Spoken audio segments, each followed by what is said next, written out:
Hey guys, welcome back to our channel. Today we are going to dive into the topic that's a bit unconventional, creating an Android UI without using XML or even Jetpack Compose. That's right.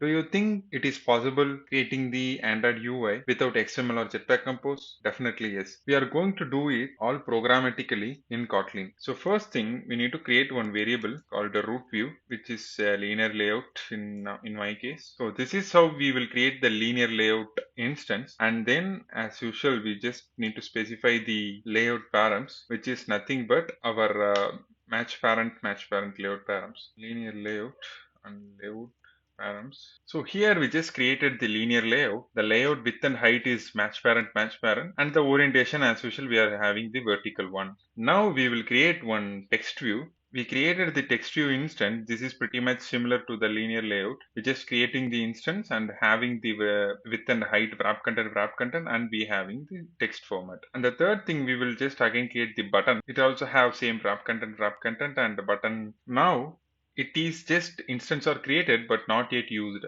So we will try to add inside this root view.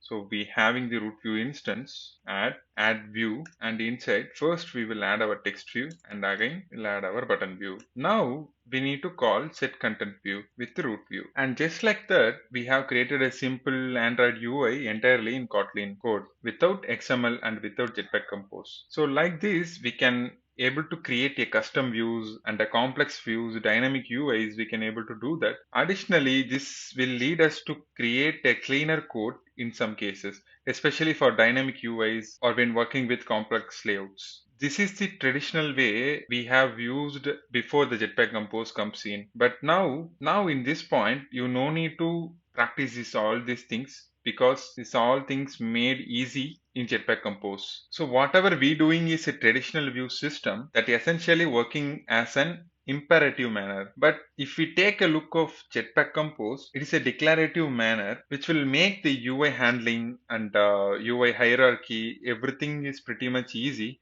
when we comparing to this traditional views way. In upcoming videos, we will start learning about Jetpack Compose, and this video is just for the educational purpose. I hope you found this video helpful and informative. If you have any doubts, let me know in comments. Thank you.